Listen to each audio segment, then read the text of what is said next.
Hello, my loves. Welcome back to the Give Them Lala podcast. It is yours truly. I have TT here. Oh, hey, everyone. Is Good that morning. Good morning. Hi, how are ya? How are ya? Today's a struggle, but we're going to get through it. Yes. And it's Friday. It is Friday. You invited me to a movie and dinner tonight. And That she will not be attending. Well, I mean, when you said the movie started at 9, I was Well, like... you don't need to go to the movie. I just said if you wanted to come to dinner. What movie are you guys going to? The Marvels. Captain America, is that what it is? Yes. Yes.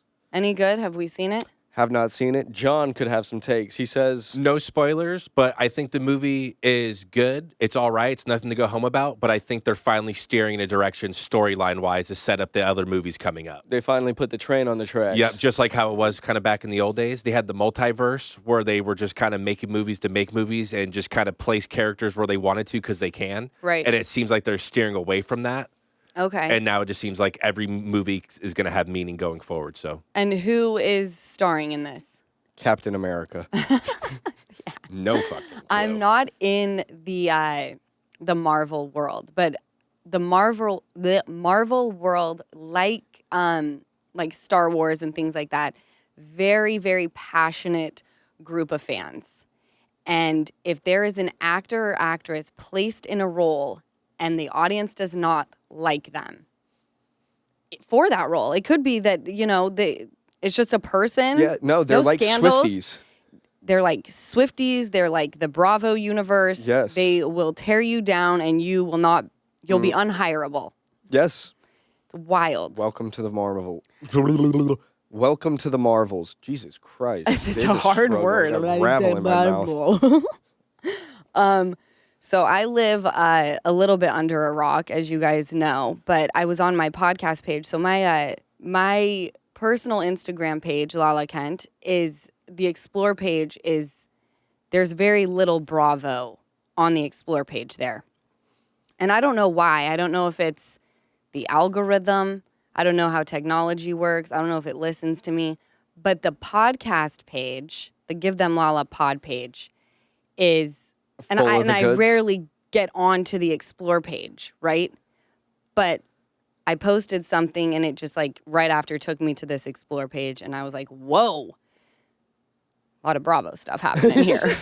And before I start, I met with Chris Medina the other night. So you guys are like my group of people, right? And for some reason this past year, I haven't felt like myself, and I've tried to shake a lot of things off. I was in a position that I've never really been in before. I was certainly hormonal. And whatever the reason, I think we all know the reason, but I started becoming very hyper aware. I would get nervous to say certain things, address certain things. I just kind of wanted to disappear without disappearing. I wanted to crawl in a hole and just have people forget about me, but not forget about me, if that makes any sense. I just haven't wanted to really be myself. And after meeting with Chris Medina, we had a lovely dinner. He's one of my most favorite people. I'm going to get him back on the podcast because I just think he's epic. And if you guys remember, Chris Medina is really the one who told me that my life was about to take a different direction and that I needed to abort mission on my ex and start getting my ducks in a row. That was in September of 2021. By October, everything he said came to fruition. By November 1st, which is what he gave me that date, he said something significant is going to happen, and it absolutely did. So to me, his word and what he says is Bible, and he doesn't bullshit. He's not here to paint a pretty picture. He's not here to tell you exactly what's going to happen in your life. He just he feels very gifted in a way that is not to, it's not for show. It's not to gain a paycheck. This man is just gifted. And he shares what he shares, right? Mm-hmm. Take it or leave it. I take him as Bible. And he really gave me a boost in myself again and got me, Easton knows, I walked in the house and I was like, I'm fucking back. You could tell. I'm fucking Lala Kent. We're here and I'm done with that person that has existed the past year. Let's move on to my baby this morning. So first of all, being a mom is very intense, especially to someone like Ocean Kent, because She will call you on your shit Yeah. at 4 years old. I have been exhausted. Sosa is completely off of her. Sosa is very, very needy right now. Well, she's sick, I think.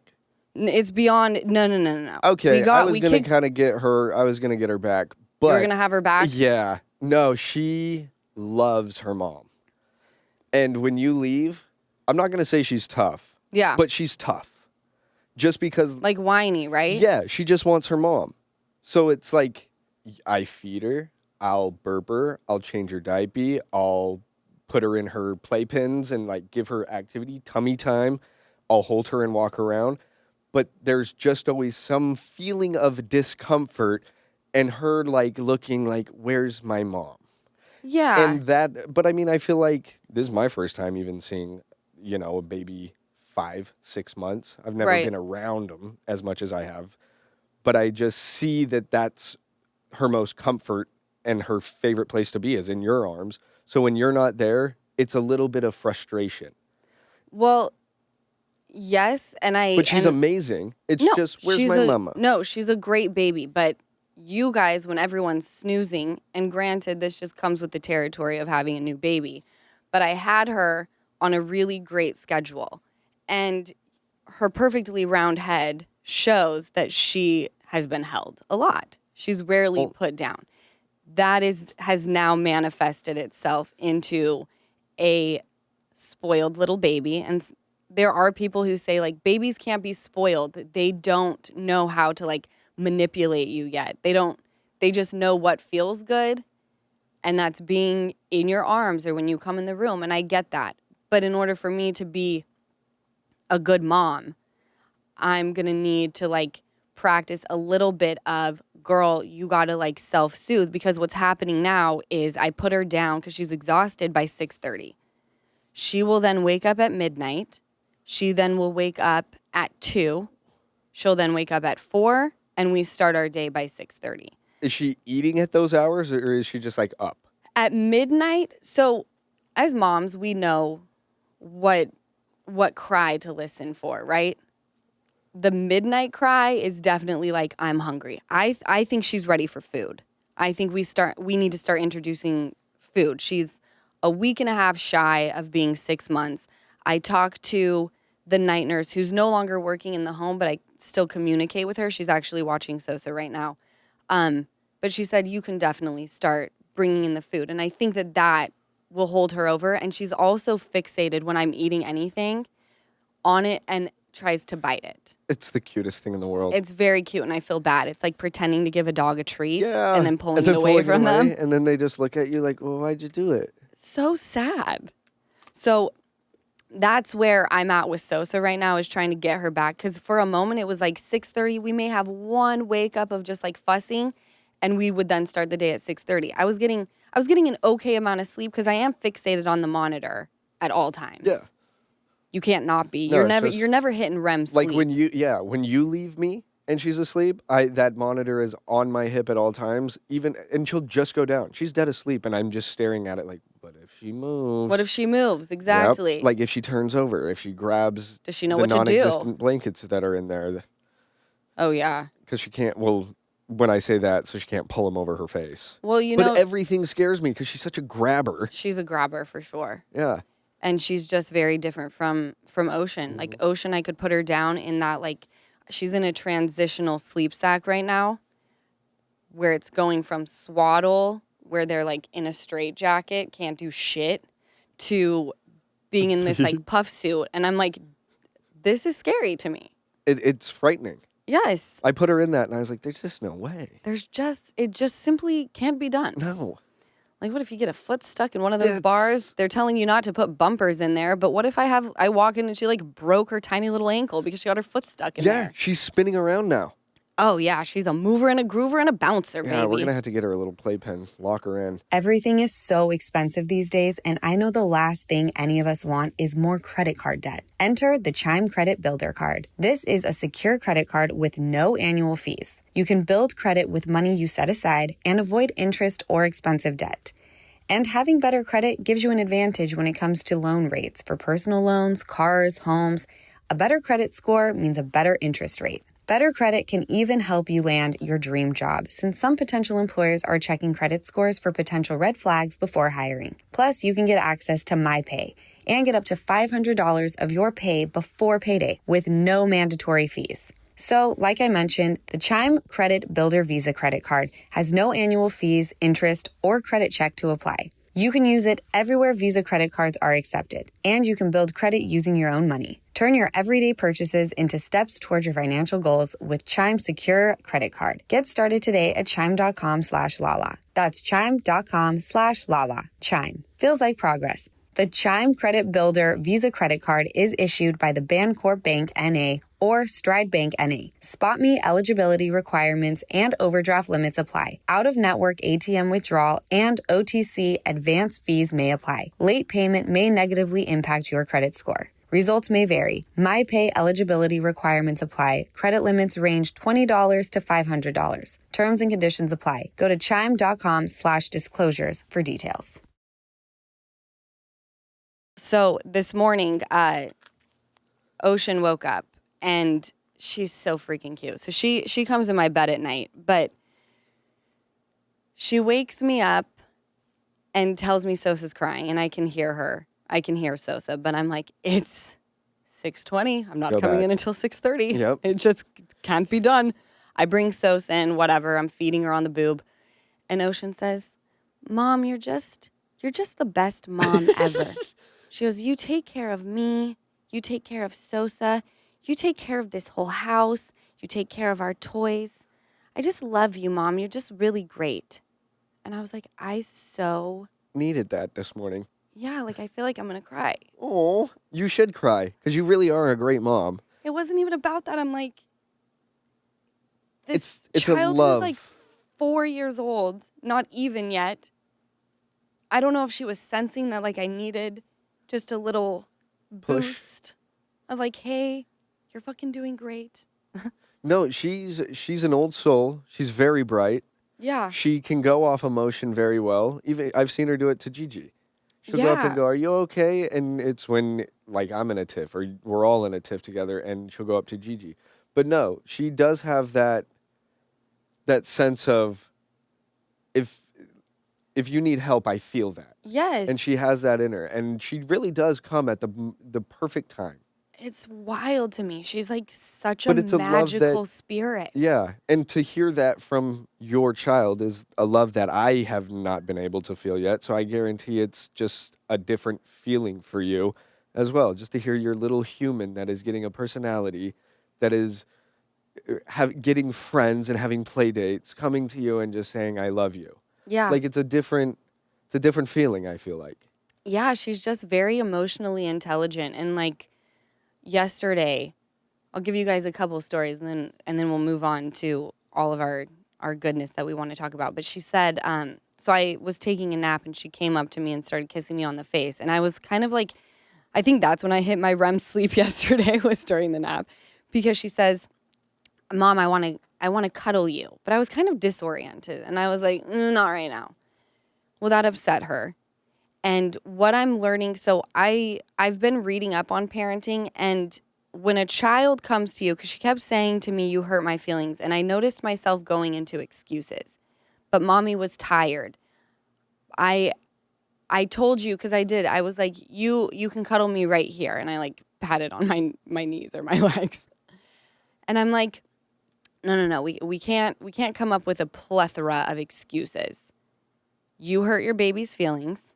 This is the moment that you lead by example and you say to her, "I'm really sorry, that was not kind." But also, I do agree that like you needed your space at that time, maybe, and you didn't want anyone in your area. And to tell your child that not right now, even if you hurt her feelings, I feel like that's giving her structure for the real world of you aren't going to get everything that you do want. That's actually interesting because in this episode, we're going to talk about this new term. I don't know if it's new. I just learned about it called lawnmower parenting, and that kind of goes hand in hand. And I think you're right, but at the same time, it's like Because how I look at it is, if you tell you her can no, apologize, but then say like, "But do you know why Mommy told you that?" be honest about why you, and don't come up with excuses of I was tired or this or that. I just needed me time. Because how I look at it is, if you're telling her that, and she's always going to be able to cuddle you and this and that, if she goes with her friends, she feels like no matter what, you have to do what I'm doing. She's never being told no. Oh. So that's going to be a weird transition. Okay. So maybe I'm thinking way too in depth, but I feel No, I like think that's this is great. structuring her to like, when her friend says, no, don't touch me. Okay, my mom has done that. Okay. That's how I look at it. Oh, I love this, Easton. Oh, you got my wheels. I am excited to read you what lawnmower parenting Oh, is. I'm excited. I saw it, but I didn't read into it. I mean, it's really, there's no better topic than talking about parenting because we're all, like I said, survival.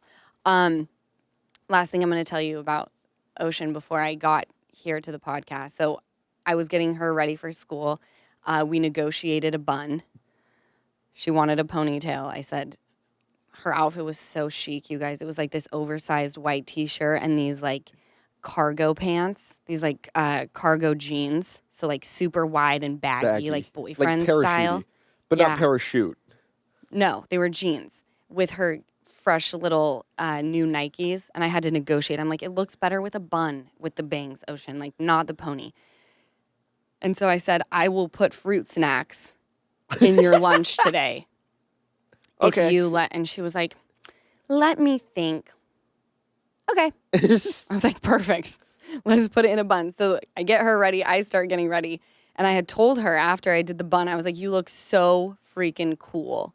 So I'm getting ready. I put on this outfit. I don't need you guys to say that Ocean lied to me. Just keep your thoughts to yourself. But she walks into my closet and goes, Mom, you look so chic. Hell yeah. No, I don't know where she's getting it from or if we're just saying things that like we don't really know. But she comes up and she says some outlandish shit. And I'm like, that is our family though. I wanted to correct her and tell her that she can't say hell yeah, but I felt so good after she said it when she was like, chic, hell yeah. I was like, yes. Hell yeah. Hell yeah. Take on the day together, girl. Oh, and then we got in the car. And heard the same song, ya ba da ba do. Yeah, I don't know what. Can somebody tell us? Sing it. She knows the whole song. I actually recorded her performing it. You had to post it because I need to know the song. But 15 minutes of the same verse and chorus. And when we wouldn't pay attention to her, she'd get sing it louder. Oh, God. Oh, what a morning. Lisa Rinna and Harry Hamlin have a new podcast. It's called Let's Not Talk About the Husband. I don't know if you've seen this episode. Kim Richards, who's Kyle Richards' sister. And I think they're in Amsterdam. They're all at dinner. Fun. And they are. And Kim says, let's not talk about the husband to Lisa Rinna. And she goes, what did you just say? What did you just fucking say? She goes, don't you ever talk about my husband. And she picks up a wine glass and hucks it at the table towards Kim and it shatters everywhere.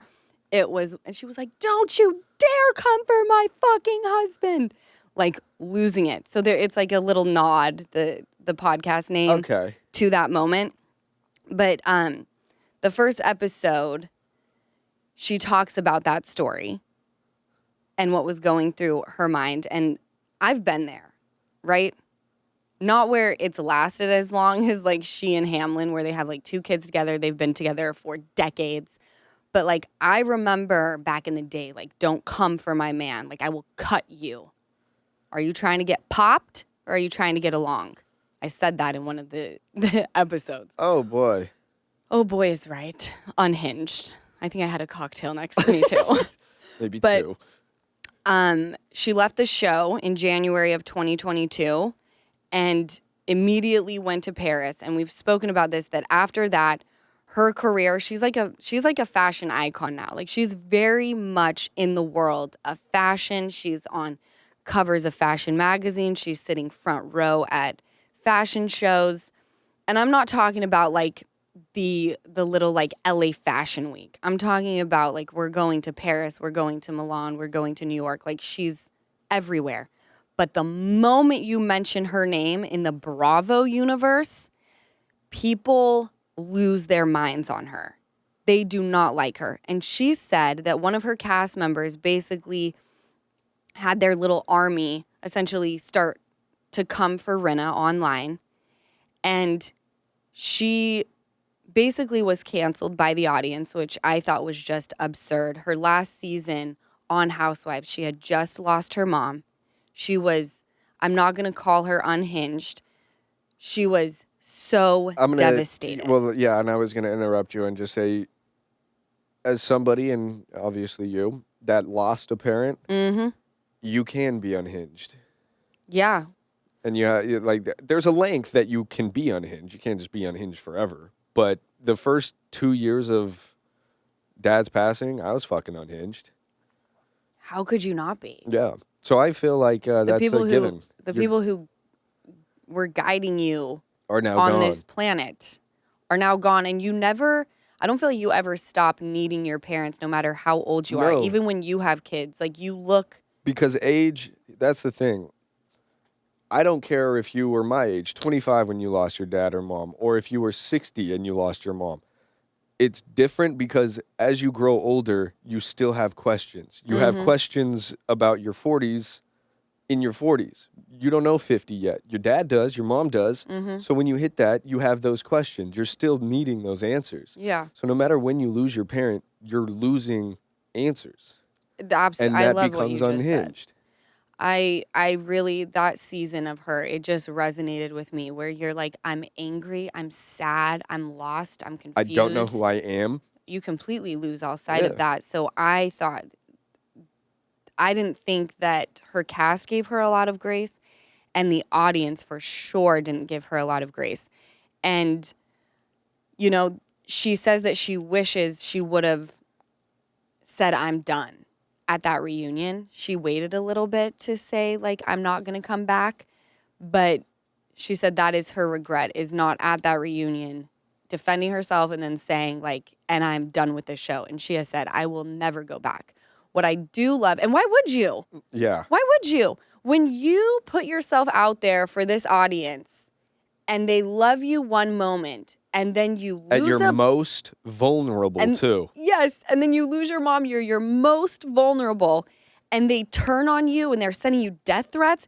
You want to know the theme song of a moment like that is the song by the Chicks called Not Ready to Make Nice. They made that song after they had said something about the president, I think it was Bush, and the people didn't like it. They started throwing their CDs in the street, running them over with fucking bulldozers. Then time passes. People start taking a liking to them again. They hit us with this song, Not Ready to Make Nice. And it's basically, you guys treated us. You left us in a moment that we needed you. And I'm not over it yet. Yeah. I'm not cool with y'all.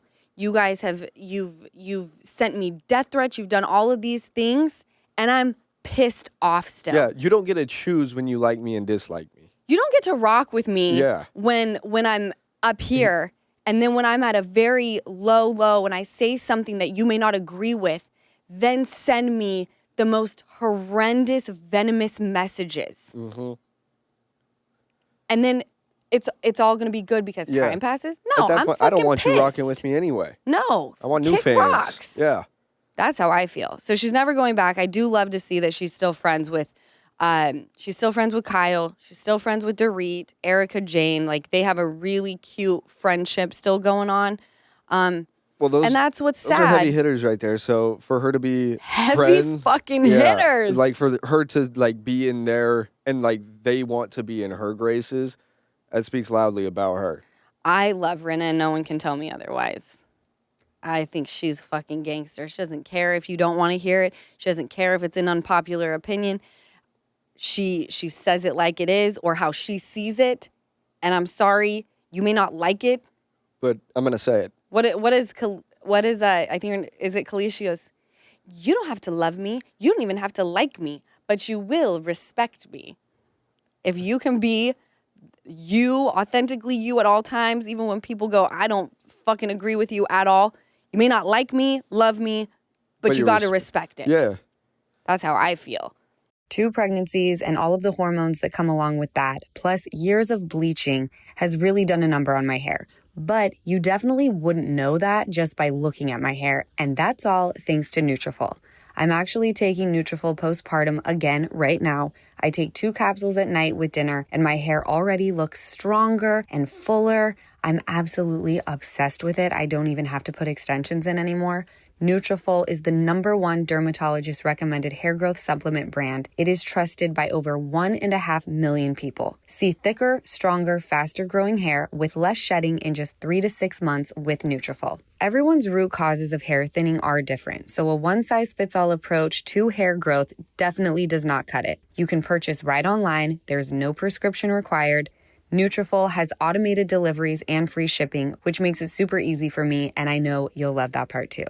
So start your hair growth journey with Nutrafol. For a limited time, Nutrafol is offering our listeners $10 off your first month subscription and free shipping when you go to Nutrafol.com and enter the promo code LALA10. Find out why over 4,500 professionals and stylists recommend Nutrafol for healthier hair. Nutrafol.com, spelled Nutrafol.com. Promo code LALA10. That's Nutrafol.com, promo code LALA10.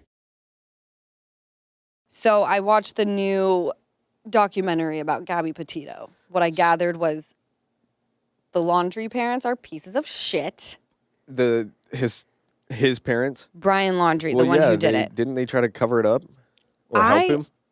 So during this time, I remember it vividly. There were so many people. There were like group text messages. Everyone was trying to solve this missing persons case. And then they obviously found the body and everyone knew that it was...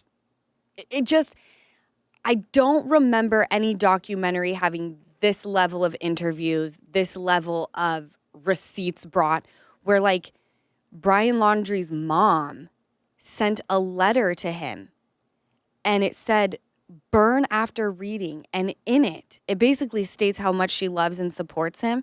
And it says, if you kill someone, I will bring you the shovels to bury the body. And they show police footage. Gabby's mom calls in to her local authorities saying, my daughter's been gone for 10 days. I haven't heard a word from her. It's not like her. They call down to Florida. Florida police go up to the Laundrie home. The parents come out. They say that he flew back. He's here, but she's not. Okay, well, can we talk to him? No, you can contact our lawyer. How the fuck are you going to have a lawyer already? And how is he flown back, but Gabby's van is parked in the driveway?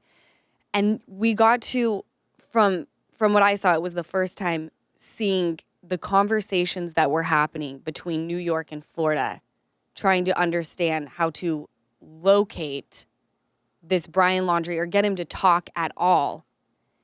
And people going, this is suspicious. Like New York was saying, you don't think it's suspicious that he claims to have flown home, but her van is in the driveway? You don't think it's suspicious that he's home and her family hasn't heard from her in over 10 days?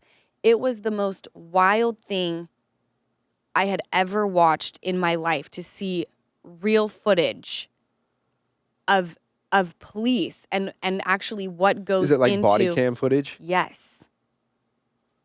And, you know, her family then went to Utah because the fight that kind of kicked everything off was in Moab. And Gabby's mom and dad, there's this law that they want to pass. Forgive me, I don't know if it passed, but there's 11 questions in a domestic violence situation that police need to ask before letting the 2 people go. They said, had these 11 questions been asked and answered, we believe that Gabby would still be here today. Yeah.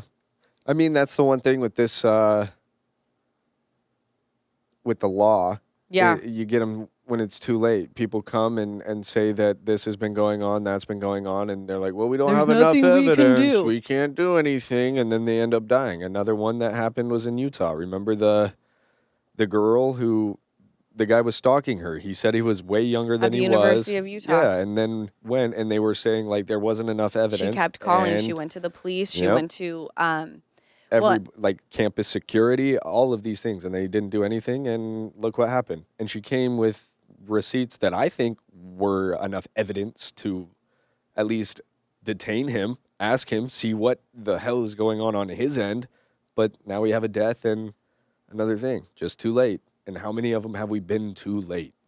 And nothing has changed. Nothing and has changed. It's like, why don't we try a new approach? How about we prevent death instead of holding people accountable after the person has been murdered? Yeah, a little off topic, but on topic. I don't know the tennis player's name, but there was a tennis match going, and the girl stopped in the middle of the game, walked over to like the tennis ref, and was crying. She spotted her stalker in the fucking crowd out of thousands of people, and she broke down and started crying. Did they do anything? I mean, I saw like the video. I didn't look more into it, but I think they fucking probably escorted him, and they have questions. But like, what if she didn't cry? What if she didn't make, it apparent that she was in discomfort in front of all of these people? What if she just kept playing and was like, I'm all right, left and got killed again? Like what if he was there for that? What do you mean killed again? Had he attempted? No, like if he were to kill, like I'm just saying again, like we got it too late. Oh, he's a stalker and just another case that we got too late. If she didn't make that, like if she didn't cry and everybody was seeing it and she pointed the guy out. Right. Who knows if she left that match, if she would have kept her mouth shut, if she would have been murdered by him. Her name's Emma Raducanu. Sounds about right. In the eyes of the legal system, no matter which one it is, whether it's justice, family court, women are looked at as volatile, unhinged, emotional, and we are looked at as people who overreact. But can I say, I feel like that's all true, to be honest. But can I tell you why? It's because you guys have been in that position for so long and you're wanting somebody to fucking listen. But they don't look at it that way. They look at it as, oh, see? That's look how a woman. No. She's being a woman. And I just want to point this out.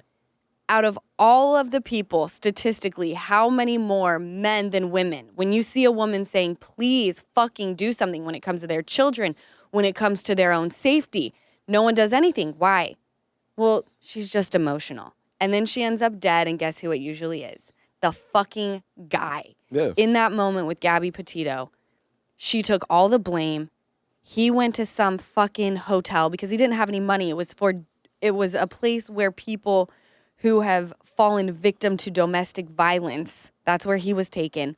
While this 110-pound girl was left to stay by herself in a van, while he got to go. And this is what the cop said. You can go get a warm shower and watch some TV while Gabby is in this van by herself. And she can go get Easton, she can go get a shower for like $4 or $5. Relax. How about this? How about you put me up in the hotel and make this fucking guy stay in the van? Keep in mind, someone called the cops and said, we just saw a guy slapping a woman. So the abuser gets taken care of in this world. Because he's calm. Gabby's having a panic attack. And that's back to my point of, why are women so, why do we look at them as they're emotional, they're this, they're that? No, they want to be fucking heard. So fucking listen. Thank you. Yes. I agree.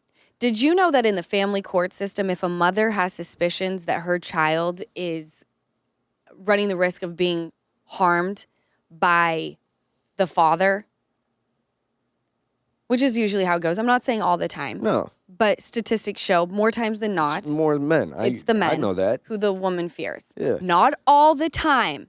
No. There are some women who are also scary. But statistics show is more of the man. When a mother says, I am worried for the safety of my child, the court system, if the man is not convicted of something, they get full custody of the child, and the accuser ends up losing full custody. And in many cases, more than should happen, the child ends up dying by murder-suicide. And they go back and show how many times the mother went to the police, went to her lawyer, went to a judge saying, someone fucking listen to me. I'm very worried about my child. The entire Gabby Petito situation could have been handled very differently, and she would still be here, I believe, had that situation in Moab been handled differently. Keep in mind, for the first time, I saw the boyfriend interviewed. His name's Jackson.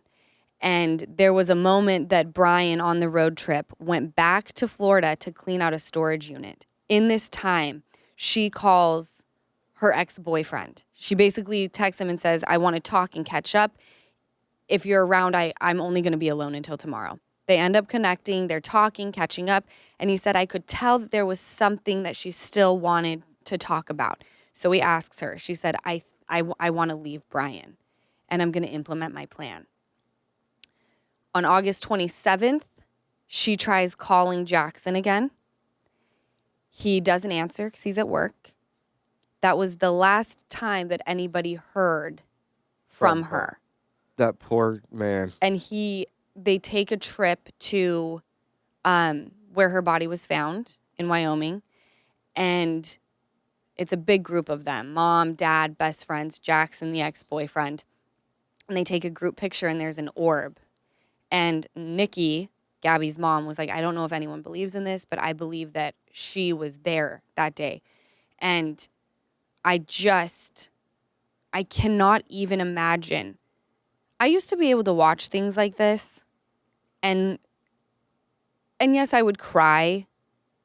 But watching it now as someone who like has a child, and just the thought of like, if my child were in danger, she seemed off or something. Like, what does one do with a child who's 22 years old and she's telling you that she wants to go and do all of these things, but there's little nuggets that she drops where it's like, my child's unhappy.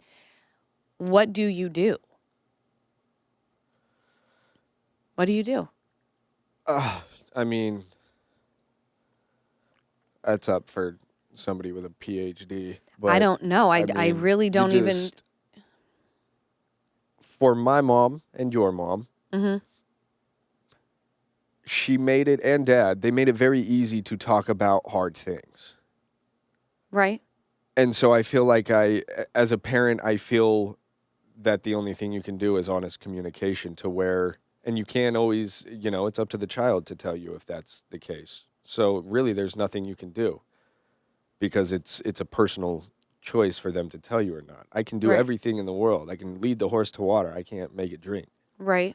So really there is nothing, and that's what I think parenting is. It's a lot of unknown, and it's a lot of, I want to say, mental anxiety on things that will never happen. But the fact that they could is like... is what, and the percentage of what you think about happening is like fucking 0.01%. Right. But that's still enough to make me fucking go nuts. Right. I need it to be a solid 100%. Yeah. It will never happen. So I don't think there's anything you can do. Be there for your child, open and honest conversations, and just hope to God that they feel comfortable telling you everything and more. Do you want to know how they found her body? No, please. So don't. It's actually pretty incredible. So Gabby's mom can't get a hold of anybody. She texts Brian's parents. They don't respond. She texts him again. It goes through as green, which means she was either blocked or they turned the phone off. So she says, fuck it, I'm going on social media. She starts posting, where is Gabby? Sends it to all of her friends. Her friends send it to everybody. So it becomes this nationwide, where's my daughter? They give a timeline, the police, and post it. And they say, this is where she was last seen. This is, the park that they were in. And there was this other van lifer couple. Van life just means that they live in a van and they travel and they have the best time. Very cute couple. And they look at the timeline and they're like, damn, we just missed them. Like, we were there, but we were only there from the 27th to whenever they were there. So we just missed them. something pops up that says, y'all, the timeline, this like van lifer group chat, the timeline has changed. This woman looks at it and goes, holy shit. The timeline matches up with when we were there. She goes back to review all of her footage. And they sure see enough, the fucking she van. passes the fucking van. Sends it into police. They match up how the trees are, where the van was positioned, and there was her body, and it looks staged in the fetal position. Boots next to her. Her hood was over her head. The autopsy came back that she had blunt force trauma and strangulation by hands. And then Brian goes missing. So his family calls the police saying, our son is missing. They see his car at a well-known trail and campsite that he liked to go to. Now that they found Gabby's body, instead of Brian being a missing person, he's like a fugitive, suspect. most wanted. Yeah. They go out to search for him. They find his remains because he had been out there for over 30 days. Gunshot to the head. He leaves a fucking note that says that Gabby was walking across the river. He heard a splash. It was very dark. She hit her head. She was screaming. So he strangled her and gave her a mercy kill. It just simply isn't true. Well, no, because there was no blunt force trauma to her head, right? There was blunt force trauma, but it wasn't the way that... A rock would leave it? Right, like just the way the autopsy report came back. It was like this was... Like a bat or something firm. Yeah, this was a homicide. This wasn't like someone slipped and fell. And I just couldn't believe that at the very end of it all, you're going to write a note... You're going to lie to everyone full again. Of bullshit. Yeah. At least go out with a fucking... At least be a man and just say you did what you did and you took your own life. Because now you're just leaving questions for the family. It's devastating. And there's this woman... I feel, did the parents get anything? What do you think the laundry. His mom and dad should fucking get some time. I don't know. For like, they didn't catch up on... Well, let's put that out. I think his parents should be getting time. Well, who knows? We could Google it right now and they could be, under some sort of investigation. I mean, it was wild to see the text messages that were... Not only that, but for her to write, if you kill somebody, I'll bring you shovels. That right there is just like... Keep in mind, they look at the call log. Brian makes a call, multiple, one of which was almost an hour. Then they look at the parents' call log. And after that call, a call is made to Wyoming to a criminal defense attorney. And he's retained for $25,000. I'm like, but here's what's wild. They sit there and it's like, yeah, it's suspicious. I'm sorry, but that's more than suspicious. This is, this person murdered somebody and he's retaining counsel. This isn't like, but we don't know. We know. This is called common sense. Your actions have told me that you're guilty. Yes. It's just wild to me. Just to see the justice system and how slow it is. But one of the FBI agents, she was fucking amazing on it. From Florida, tattoos everywhere, short hair. She was actually very hot. I was into her. And she started crying at the end of it. And she said, my job matters. These victims' lives matter.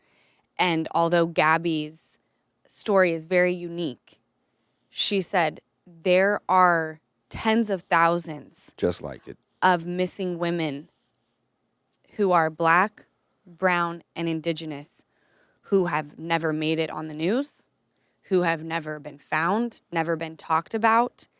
And at the beginning, Gabby's dad said, at first I was a little put off when they said like that all of these women of color are missing and no one cares. And suddenly this white woman goes missing and rallies the whole country. He goes, I was taken aback.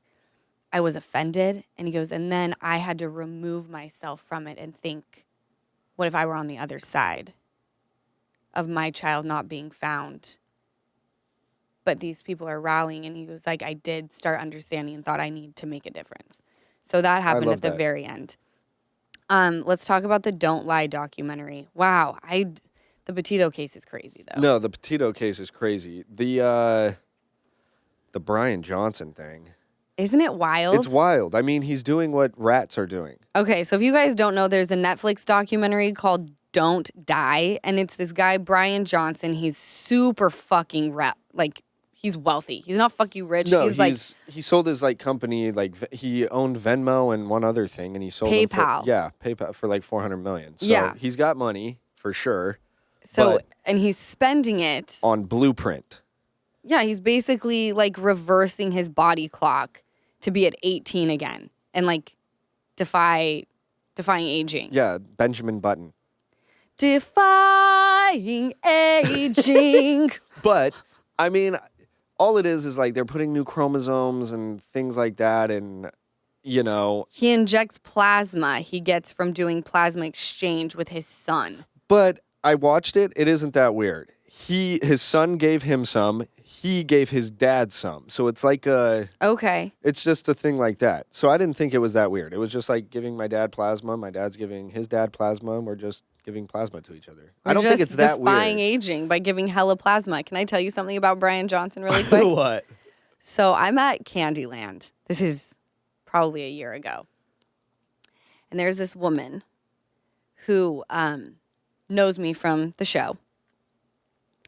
And she tells me she works for somebody and says, he's very, very wealthy. She doesn't tell me his name. She just tells me why he's wealthy. So, of course, I Google. She wanted to set me up with him. No. No shit. He's a freak. She's He was such a normal guy. She's like, I too. think you would really like him. She did not tell me. She goes, if you're interested, just let me know and I can talk to him and we can make it happen. Did not give me a name. I want to make that very clear. If this woman still works for him, I don't want her to get fired because I did the digging on my Your own. own. Yes. She gave me very little. This was the only time that I've ever dug. Okay. Well, yeah. How could you not? It's like, well, who is this man? Who is this guy? Yeah, he's wealthy. He wants to go out. I won't give you a name. It's like, all right, where's It's Waldo? like, I think you guys would be really great for each other. Googled that shit, thought, skirt. His life is depressing. He doesn't even go out in sunlight. Yeah. If it's to a certain UV, he sleeps with he does unreal shit. He takes 56 pills a day. Yeah, but it's wild. If you're not going to enjoy your life, why would There you it want to is. live longer? Exactly. And that's the thing. He's like, I just want to be able to have, more time with my son and generations and generations. And it's like, What, you're well, going to you bring have him into your dark room? There it is. What are It's you like, talking well, about? I have a feeling your son doesn't care to play ping pong all that much. It's the only thing they did together and work out. It's like at some point your son is going to go, I need a goddamn life. Yeah, for real. Because what you don't understand, Guy-O, is you had one. Yeah, have you ever heard the term live fast, die young, bad girls do it well? That's what I'm going We for. all just want to enjoy our life. The thought of living forever exhausts me. But- I'm 34 and already tired as fuck. That's how I feel. And everything he's doing, for every 12 months, he's Yeah. only aging 8. 8 months, not even worth it. Well, I mean, tack on the years, but here's what I want to know. He's a guinea pig. I want to know the brain side of things because he's doing a lot of things. Yes, your body may be able to go forever. Your mind, no. So he's just going to be a walking idiot? No, he's going to look It's gonna be really, the- really good, but he's going to, No, he's not going to be alive. That's mentally, the thing. totally. Well, then your body shuts down because your mind's telling your body. So if your mind just shuts down, everything. You know, Alzheimer's. it seems like he's bored. He could be bored. Well, What do you yeah, go think? live a real life, buddy, and you won't be. Bed at 8:30, up at 4:30. He eats a pound of vegetables. A pound? He's the same thing every day. Him and his son eat the same exact thing. Oh, no. Don't every project it onto your day. son. Don't project your weirdness onto your son. I mean, I'm glad that somebody's being the guinea pig. There's also somebody, I don't remember his name, but he spent $30,000 a year, and he's at the exact same levels as this guy, spending $2 million. All right. But I think the $2 million is your hair growth that has the red light. He just does a lot of bullshit, I feel like. I think you should just take Nutrafol. He just doesn't know about it. How could you not? Everyone knows about it. let Opie him lives in the know. dark. Yeah, there it is. Speaking of children and projecting onto them, Mel Robbins, who I guess is a super controversial person, she has the Mel Robbins podcast, and she was talking about silent treatment and how it's super toxic and manipulative behavior. A lot of people were saying, but sometimes you need to calm down before you communicate. So you have to go silent. But guess what you have to do before you calm down? Communicate There that. you go. Everything is communication. A silent treatment only works if you go, I can't talk right now. I'm giving you a silent treatment. I'll talk to you when I'm ready. Yeah. Boom, he knows, she knows, whatever the case may be. But you now know because you're not going to go up and ask a stupid question and then get the silent treatment. No, the You silent know. treatment actually really, really bothers me. No, I find it to be, and for someone like me, I tap into aggression. Oh, see, do you want to know when I get the silent treatment? What? Cool, don't need you. What do you mean? Like if somebody's giving me the silent treatment, you don't get to give me a silent treatment. You're gone to me now. Oh, okay. Yeah, like Lucky if you're for going to you. do that. I don't find care. it to be a toxic trait. Well, it's very, and that's why I remove myself from toxicity. Yeah. I think Because I'm not going to even say, like, what did I do? I'm not going to fucking go through mental gymnastics to think, what did I do for them to be upset? I don't give a fuck. right. So there's mine. You can acknowledge if anybody that else wants to go that route. Well, I find it to be super damaging when you do that with your children. Yeah. I think that communication, and I think maybe what she was trying to say is it's okay to not want to talk, Yes. but you have to communicate that before you just stop Don't talk. answering. Yeah. I can't imagine being with someone or parenting in the way where you say, like, you're in an argument and then you just shut down and no one can get through to you. When someone does that to me, I immediately go into name calling, doing anything to get a rise out of you. So now your toxic trait has brought out my toxic trait when this could have been squashed by saying, I need a minute to not talk to you. And I just feel that for anyone to say like the silent treatment is a good move. Anyone you talk to who has half a brain cell and also people like doctors tell you communication is key. everything. Communication is key. Absolutely. Lawnmower parenting, Easton, is basically, so Back there's to like, it. there's hover parents who I know a few of those, super fucking annoying, by the way. Like the kid falls and it's like, oh my God. No, Oh my God. They're choking on, they like put a finger in their mouth and gagging. It's like, oh my God, we have to put mittens on her at all times. No, it's like, let her do it a couple more times and she'll quit doing it. Well, by the way, they need to know how to gag. That's how they don't choke. Yeah. No, I think, Not a fan of putting giant, like, not sticks, but like there's. suckers, things like that. If they Not- fall, it can like jam back in. No. There's this parenting book where you basically give your child like an asparagus or like a big carrot, and they can eat it and they learn how to like use their gag reflexes. I'm not a huge fan of that. That I'm a little scared of. But Sosa, she stays jamming her fingers in her mouth, like her thumb, and gets it back there and goes. Yeah, And I'm no, like, she's great. Okay. She's I learning. like the finger method of gagging yourself to know, like, that you can gag. yeah, a little too far back. Need to get this out. Yeah. But the helicopter parents are basically prime example. If you remember, like Felicity Huffman, Nope. she's an actress, and it was her and I think Lori Loughlin who played the wife of Jesse on Full House, the hot one. Okay. They paid a significant amount of money to get their children into USC.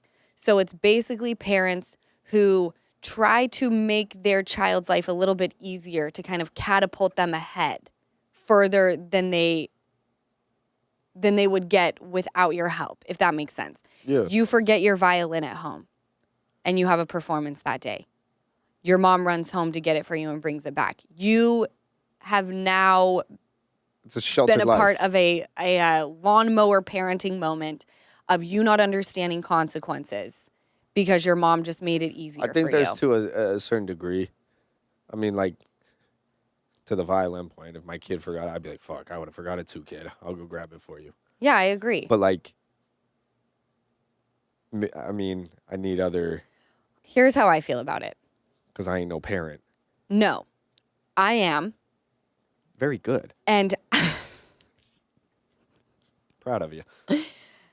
and I think this is the way that I would want to do it. For Ocean, example. She's only 3, almost 4. Let's just say she didn't clean up her room and she doesn't want to.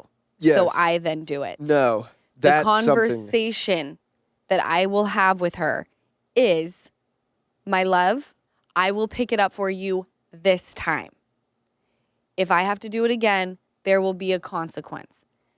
But then I talked to Mom, and Mom said, when you and Easton were that age, I did nothing except pick up after you guys at all times. And then you guys hit a certain age where I just wasn't doing it. If you wanted to live in your own filth, you were more than capable of cleaning up on your own, hanging your clothes up, putting shit away. And if you chose not to, well, it was a mess. The consequence is you have to live in it. Close the freaking door. And I ended up cleaning up my own stuff. But to tell a parent to have their children live the hard way to prepare them for the real world, I will prepare my child for the real world by having conversations with them. Yes. But they have to know that when they're with mama, it's comfort. I will protect the fuck out of you because this is home. Yeah. I don't love the idea of saying, like, this is not a good way of parenting. It does them a disservice in the end. Because I truly believe it's just, you can only do so much for your children before you just accept this is who they are. And they came like this. Yeah. Some kids just come with drive. Some kids don't. Some kids come with, I need to turn in my papers. I knew every time I went to school there were papers to turn in. Not you me. would literally have papers in your folder on the turn in side. Dad would have this conversation with you morning of. You would come back with the folder and the paper is still inside. You just didn't grasp it. No, I just didn't care. And it didn't matter. No. You would get a bad grade and it did not Didn't matter. It didn't teach you anything. So I come from a place of parenting where I'm like, it's tough out there and I need them to know it's tough out there. And I can prepare them with my words and I can tell them with my experience. But I'm not going to sit here and have home be like it is out there. No. Fuck no. No. We will lawnmower the shit out of every situation at this house because your boss isn't going to do it for you. There's only so much time that you're in this house before you're in the real world, and it'll buck you up for me. Yeah. I don't got to do that. We'll have those tough conversations to buck you up, but after they're done, we're back to home. Mm-hmm. Yeah. I agree with I think there's a happy medium on helicopter, lawnmower, whatever mom, dad they want to call it, but I think there's just a happy medium. And that's the other thing, it's all dependent on the kid. Yeah. If everybody were to parent the same, it'd be a clusterfuck.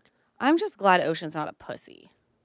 No, Ocean needs to pussy up a little bit. She fell off of this massive swing set yesterday. The school called me and they were like, hey, I just want to let you know that Ocean's going to come home with kind of a cut up lip. It did bleed. She's fine. She didn't cry.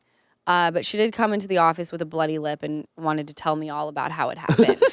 And then told me, you definitely need to warn my mom. You should tell my mom. And I asked her, I was like, did you cry? She got this big old cut in her lip. And I said, what happened, dude? And she was like, I was just playing. Fell. Playing. Didn't even cry. I was like, did it bleed a lot? Yeah, a lot of blood. And it was actually true because when I went in to get her from nap time, no, all the kids were like, she was bleeding today. All of them. She was bleeding on the playground. What's so great is she has a story. And she didn't even cry. She's a story right now. All these kids. There was a girl who was bleeding in my class. Yeah. There was a kid that kicked her chair. So she kicked his back. And then he did it again. And she said, you keep kicking my chair, kickers get kicked. I was like, hell yeah. And the teacher was like, that's true. But if you're going to keep doing it to her, she's going to do it back. But I tell her, I'm like, girl, from the very beginning, remember when she was a biter? Yes. You bite, get bit, girl. I forgot about that. Hard. She was you. She was anyway, me. We're going to jump into the bonus episode. You guys, I hope you enjoyed this episode of the Give Them Lala podcast. I love you guys. Happy hump day. We'll catch you next week. Thank you so much for watching another episode of the Give Them Lala podcast. Remember, like, comment, and subscribe. Did I get all three? I'm getting really good at that.